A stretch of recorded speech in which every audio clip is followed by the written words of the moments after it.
हम सभी विज्ञान के युग में जी रहे हैं। विज्ञान के साथ सोते हैं, उठते हैं, बैठते हैं, खाते हैं, पीते हैं। मतलब कहने का अर्थ ये है कि दरवाजा खोलो तो विज्ञान खड़ा मिलता है, बाहर सड़क पर चलो तो विज्ञान साथ साथ चलता है।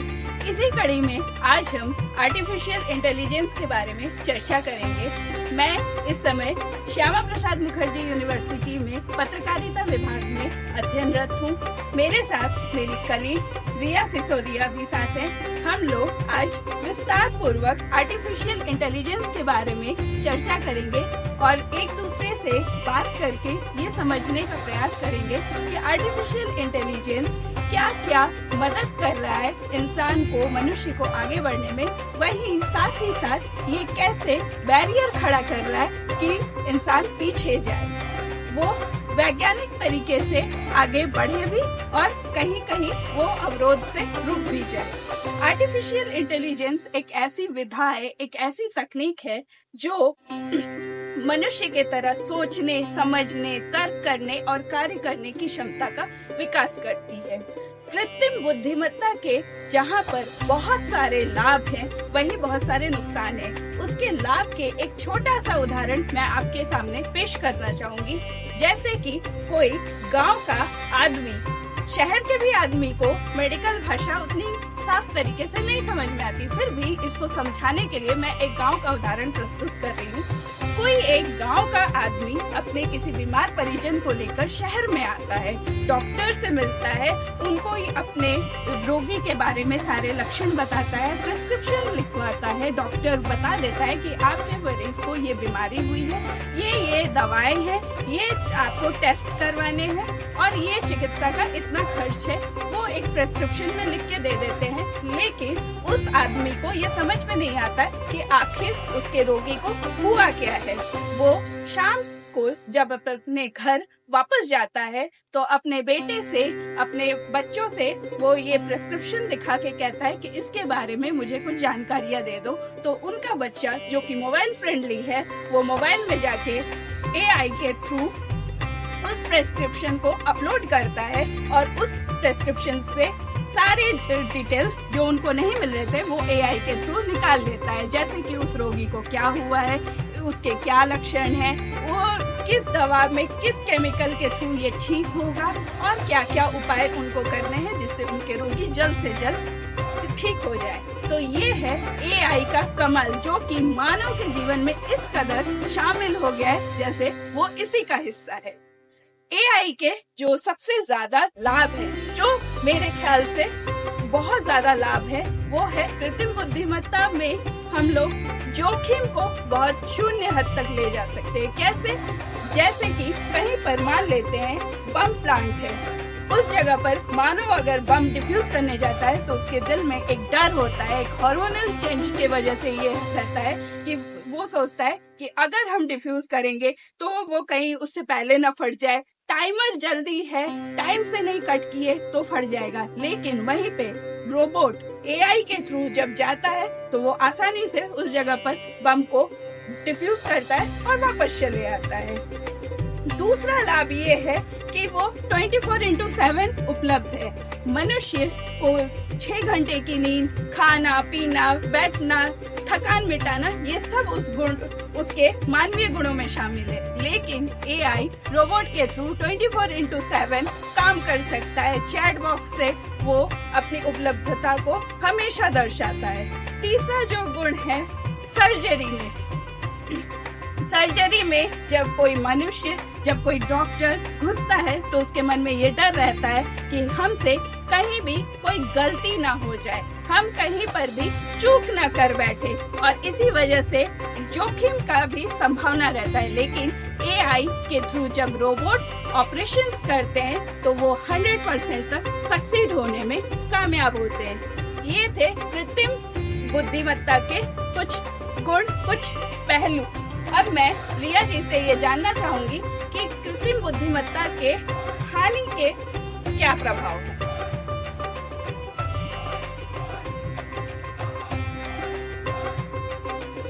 तो जैसा कि आपने सबसे पहले जो उदाहरण दिया था मेडिकल प्रिस्क्रिप्शन का, मेडिकल प्रिस्क्रिप्शन में मैं एक बात उठाना चाहूंगी कि एआई जो है अभी भी फुली डेवलप्ड नहीं है। एज वी नो कि ये अभी भी मतलब स्टार्टिंग स्टेजेस में है। तो हर रोज हमारे सामने ऐसे मामले हर रोज आते हैं कि एआई मिस इन्फॉर्मेशन देता है। उसमें जो चीज़ें वो जो हमें बताता है वो वही जनरेट कर पाता है जो उसे फीड किया गया है। जाहिर सी बात है हर एआई और सबको अभी पूरी तरह से मेडिकल प्रिस्क्रिप्शंस के बारे में नहीं पता है और वो एक्यूरेसी को अफेक्ट करता है। तो इस एक्यूरेसी को ठीक करने का तरीका भी तो हम लोगों के पास है। जैसा कि हम लोग जानते हैं कि एआई सूचनाओं के द्वारा ही चलता है, उससे ही प्रसारित होता है। तो उसके जो एल्गोरिदम्स है उस पे जाके अगर जो उससे काम कर रहे हैं वो अगर सही ढंग से उसको इंफॉर्मेशन फीड करे, उसमें डाले, तो हम लोग जाहिर सी बात है कि हम लोगों को सही इंफॉर्मेशन मिलेंगे कि हाँ इसमें क्या हम लोगों को नुकसान हुआ है या हम लोग को क्या डिजीज हुआ है, जिसके बारे में हम लोग इस बात को जान सकते हैं। जी सही बात है, मगर वो आने वाली जनरेशन में जरूर होगा। बट अभी के हिसाब से हमें एआई से जरूर सलाह लेनी चाहिए। लेकिन in case of medical prescriptions and emergency we should also be checking with our doctor and make sure कि हम सही दवा ले रहे हैं, क्योंकि आप अपनी डिजीज को खत्म करना चाहते हैं, उसे बढ़ाना नहीं चाहते। यस एब्सोल्युटली, हम अपनी डिजीज को खत्म ही करना चाहते हैं, बढ़ाना नहीं चाहते। कोई भी इंसान उसको पूछा जाए कि तुम्हें रोग पसंद है तो वो ना ही कहेगा। लेकिन आर्टिफिशियल इंटेलिजेंस में अगर हम डेटा वाइज ही काम करते हैं, तो अगर हम सही डेटा उसमें अगर फीड करेंगे तो हमें लगता है कि हम इस प्रॉब्लम से, इस समस्या का समाधान कर ले जाएंगे।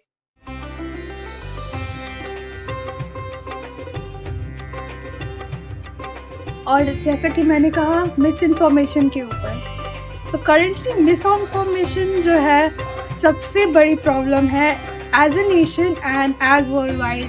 हर रोज़ हम लोग देख रहे हैं मिस इन्फॉर्मेशन की न्यूज़ आ रही है, गलत न्यूज़ें आ रही है। जब लोग थोड़े से लैक्स हो जा रहे हैं, in the case of AI सब रिलैक्स्ड हो जा रहे हैं कि अरे ये तो हमारा काम कर ही दे रहा है, so why should we keep an eye on the accuracy, ये हमारा काम कर ही दे रहा है, लोग लैक्स हो जा रहे हैं। यहाँ प्रॉब्लम ये आ रही है कि एआई का हमें यूज करना है, बट इस तरह से नहीं कि वो हमारा काम कर रहा है, हमें अपना काम भूल जाना। Because you are getting the salary, you are getting the pay and work. तो हमें यूज करना है, बट एक्यूरेसी को डबल चेक, क्रॉस चेक हर बार करना है, ताकि कहीं भी वर्ल्ड वाइड गलत न्यूज ना जाए और लोग में गलत न्यूज की वजह से रॉन्ग पैनिक नहीं हो।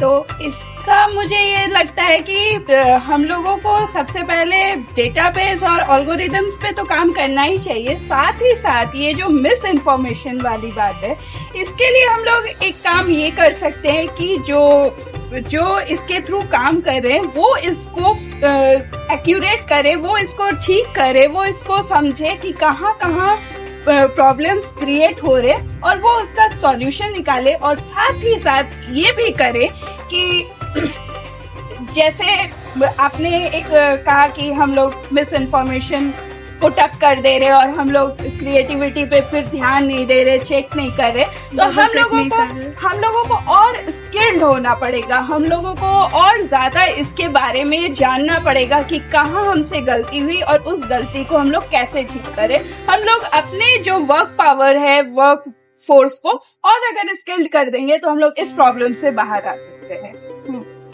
But the main issue regarding AI ये है कि it's making everybody's mind very lazy. और ऐसा कि प्रिंट मीडिया में मैंने बहुत सारे न्यूज़ देखे हैं जो सर्वे के परसेंटेज वगैरह दिखा रहे हैं कि बिफोर एआई लोगों के माइंड की क्रिएटिविटी परसेंटेज कितनी थी एंड आफ्टर एआई कितनी है, and there has been a significant downfall. Okay, not only just creativity, double checking, जैसा मैंने कहा डबल चेक नहीं कर रहा और कोई भी काम हमारे पास आ रहा है जस्ट एआई कर देगा, is the issue.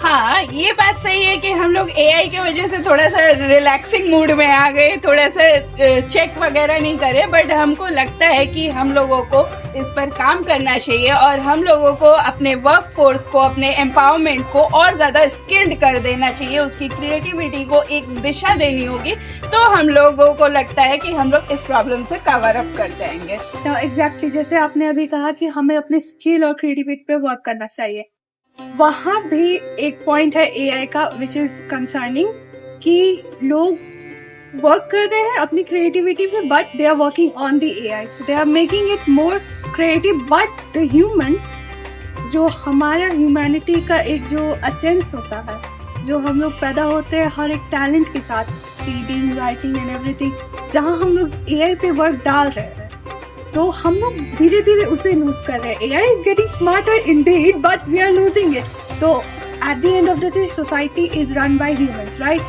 Society cannot be run by AI or robots. So we need to work on ourselves first before working on AI. तो एक बैरियर क्रिएट करना जरूरी है कि क्या रियल लाइफ है और क्या वर्चुअल लाइफ है। We need to create a barrier. Okay, I think मुझे ऐसा लगता है कि हम लोगों को आर्टिफिशियल इंटेलिजेंस को डेवलप करना चाहिए, ह्यूमन बेस्ड, क्योंकि वो काम कर रहे हैं। साथ ही साथ हम लोगों को अपने आप को भी डेवलप करना चाहिए। हम लोगों को ये लॉज भी लाने चाहिए, जो लॉज हैं, कुछ लॉज इसके लिए बनाने होंगे हम लोगों को, We need laws for them. जिससे कि हम लोग इस काम को अपना जो खुद का जो गुणवत्ता है उसको भी बढ़ाए, और साथ ही साथ एआई ऐसे प्रोजेक्ट हो, ऐसे हम लोगों के साथ रहे कि वो हम लोगों का एक स्ट्रॉन्ग हिस्सा बने।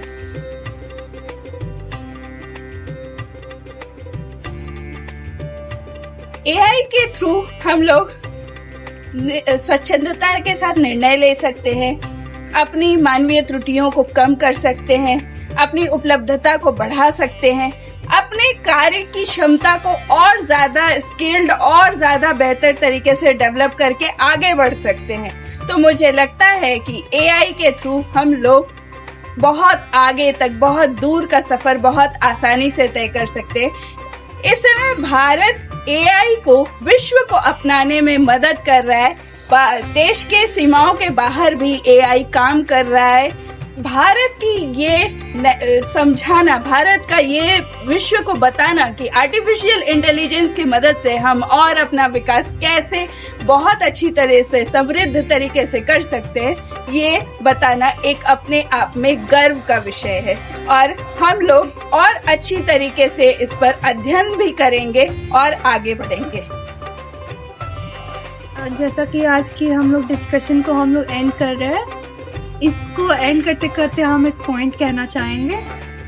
Once again an example of print media, recently I saw a news जिसमें लिखा हुआ था कि अगर हम लोग अपना वर्क फोर्स 1% से भी बढ़ाते हैं तो हमारी पूरी कंट्री का जीडीपी जो है 1.7% से बढ़ेगा। And it made me wonder, a good discussion is always left at a question, so it made me wonder कि with AI it's indeed very useful, AI is very useful और बहुत काम की चीजें सबको यूज करता है, सबको कुछ सीखनी चाहिए। But as a human society, we should always wonder if we are going in the right direction, if we are only looking at the GDP. Are we even looking at the mental health factor of people? So that also matters. And ये कहना चाहेंगे हम कि just like we have cyber security laws, we really do need AI security laws because we also have misinformation, defamation and everything like that. So we need laws in that as well. But अगर laws के साथ किया जाए तो AI is something everyone should use and learn. Thank you. Thank you.